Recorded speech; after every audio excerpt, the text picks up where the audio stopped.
जैसे भगवान शिव ने जब ये देखा कि पार्वती जी ने श्री रामचंद्र जी का रूप बनाकर ना सीता जी का रूप बना करके और श्री राम की परीक्षा ली थी, और श्री राम ने उनको पहचान लिया था कि आप तो दक्ष पुत्री देवी हो, आप सीता नहीं हो। और भगवान शंकर ने मना किया था कि आप सीता रूप मत बनाना, श्री रामचंद्र की परीक्षा मत लेना, क्योंकि श्री रामचंद्र जी सीता के वियोग में रो रहे थे, दहाड़े मार रहे थे, पशु पक्षी पेड़ों से भी पूछ रहे थे, जिसमें सीता जी का अपहरण रावण ने कर लिया था, श्री राम को पता नहीं था। उसमें भगवान शिव ने कहा था, पार्वती ने पूछा था ये आदमी क्यों रो रहा है। भगवान शंकर ने कहा ये आम मनुष्य नहीं है, ये भगवान विष्णु अवतार श्री रामचंद्र जी हैं, इनकी पत्नी को कोई उठा ले गया है, अपहरण कर ले गया है, उस वियोग में ये रो रहे हैं। तो पार्वती जी ने कहा था कि भगवान रोते थोड़े ही हैं, मैं नहीं मानती ये विष्णु जी हो सकता है, मैं इसकी परीक्षा लूंगी और सीता रूप बनाकर जाऊंगी। शिव भगवान ने कहा था कि तू सीता रूप मत बनाना पार्वती, तब तो उसने कह दिया नहीं बनाऊंगी। भगवान शिव के इधर उधर होते ही तुरंत सीता रूप बनाया और श्री राम की परीक्षा लेने पार्वती जी पहुंच गई। जाते ही रामचंद्र जी ने कह दिया, हे दक्ष पुत्री माया, भगवान शिव को कहां छोड़ाई, अकेली कैसे आ गई। इस बात से वो बहुत शर्मिंदा हुई और कहा, आप तो सचमुच विष्णु भगवान हैं, ये मेरी ही गलती थी। शिव भगवान ठीक है आपको प्रणाम कर रहे थे। जब वो वापस आई तो अंदर से मन काल ने प्रेरित कर दिया भगवान शिव को कि ये अवश्य गड़बड़ करके आई होगी। उसने कहा कि तू सीता बन के परीक्षा लेकर आई है। वो नाट्य भी इतना मन ने कोई नहीं परीक्षा ली, नहीं तू झूठ बोलती है, मेरी आत्मा नहीं मान रही है, तू गई है। फिर उसने भी स्वीकृति दे दी, हाँ जी मैं गई थी। इस बात से भगवान शिव ने एक तो ये कहा कि तू अब मेरे बड़े भाई की पत्नी का रूप बना लिया, अर्थात मेरे लिए माता के तुल्य होगी, स्वीकार्य नहीं है, मैं तुझे तेरे से पत्नी व्यवहार नहीं करूंगा। और दूसरे मन में यह आके मैं पार्वती से प्रिय इस जग में किसी को नहीं मानता था और इसने भी मेरे को डिसीव कर दिया, धोखा दे दिया।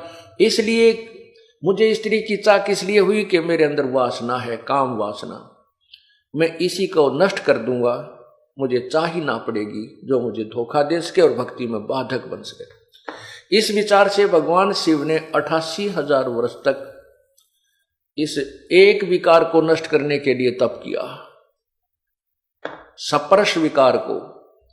88,000 वर्ष तप करने के बाद कहते हैं कामदेव को भी फूंक दिया, जला दिया, सब कुछ कर दिया। और भगवान शिव ने सोच लिया कि अब तू वासना रहित हो गया है, तेरा विकार समाप्त हो गया। कबीर परमात्मा कहते हैं विकार मरा मत जानियो जो भूबड़ में आग।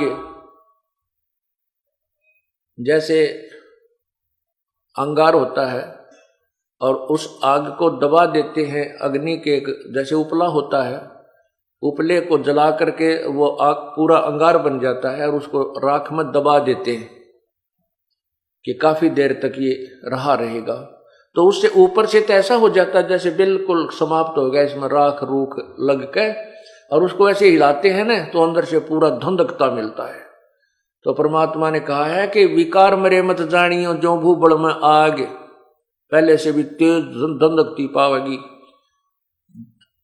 कैसे ना जो साधना तुम कर रहे हो उनसे नहीं मरेंगे, उनसे तुम मान लेते हो कि हमने कुछ सफलता प्राप्त कर ली, लेकिन वो सफलता नहीं, वो तो दुबक गया है तुम्हारा, जो दबा है थोड़े से दिन तक।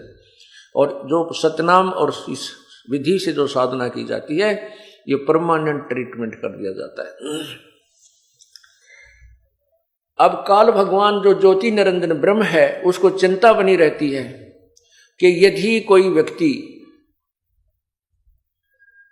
यदि ये मानव या प्राणी अपनी वासना को कंट्रोल कर लेंगे तो संतान उत्पत्ति कैसे होगी, और संतान उत्पत्ति नहीं हुई तो मैं 1 लाख मानव शरीरधारी प्राणियों के शरीर के मैल को कैसे खाऊंगा। इस दृष्टिकोण से वो किसी को भी विकार रहित नहीं होने देता। ये उसकी मजबूरी है और एक भयंकर जाल है।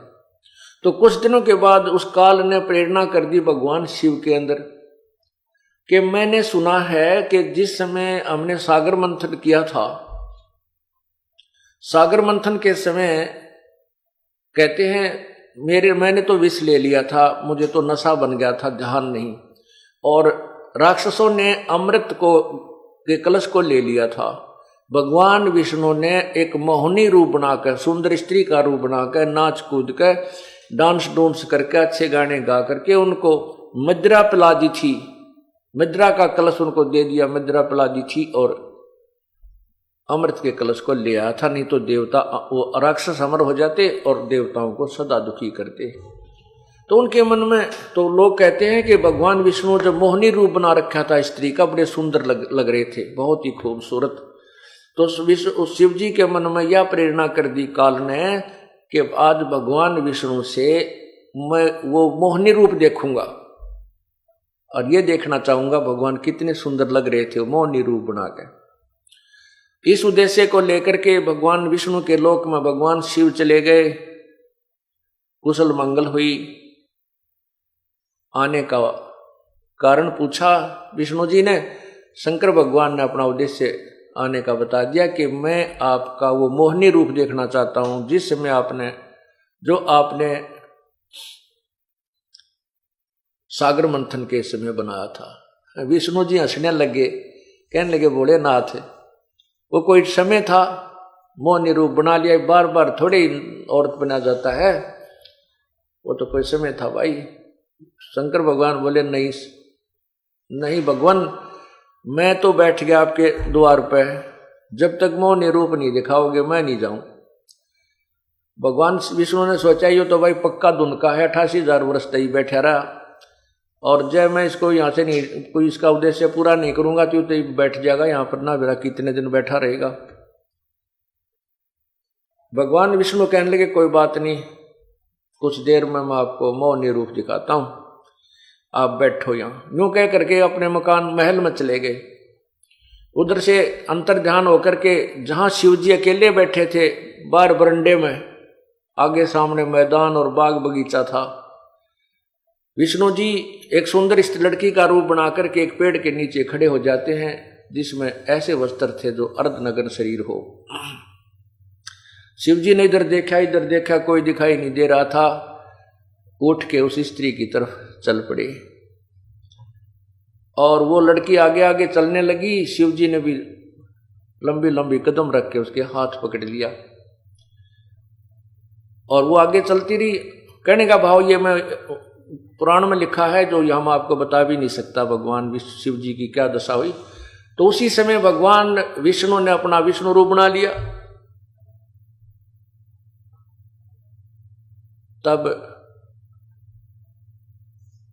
भगवान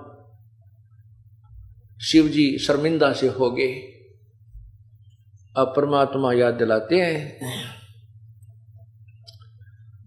कि ये जिस विकारों को, विषय वासनाओं को तुम समाप्त कहते हैं, जैसे अग्न काष्ठ के माही है व्यापक परदिश नाही, ऐसे कामदेव पर चंडा व्यापक सकल दीप नौखंडा। जैसे अग्नि काट के माही, काट में अग्नि है पर दिखती नहीं, और जब इसको अग्नि लगा दी जाएगी तो पकड़ पाटेगा, यानी आगे आग हो जाएगी। ऐसे ही ये विषय वासना प्रत्येक प्राणी के अंदर विद्यमान है व्यापक पर दिशे नाही, ऐसे काम देव पर चंडा व्यापक सकल दीप नौखंडा। तो यहां कबीर परमेश्वर जी बताते हैं कि तुमरे संग पांचों पर कासा, ये योग युगत की झूठी आशा। तुम्हारे अंदर ये पांचों विकार विद्यमान है, तुम योग युगत यानी विकार खत्म करने की, आप कहते हैं योग विकार खत्म करके ही योग युक्त हुआ जाता है। विकार तुम्हारे समाप्त हो ही नहीं सकते, योग युक्त तुम हो नहीं सकते, इसलिए योग युक्त नहीं हो सकते। देयरफॉर इसलिए आपका जीवन जो है या भक्ति भी व्यर्थ और आपका जीवन भी व्यर्थ, आपका उद्देश्य भी गलत है। जो तो आप सोच रहे हो कि आप मोक्ष प्राप्त कर लेंगे या परमात्मा से संपर्क कर लेंगे, क्योंकि आप कहते हो विकार जब तक समाप्त नहीं होंगे हम भक्ति पर लगेंगे नहीं। और विकार समाप्त करने के लिए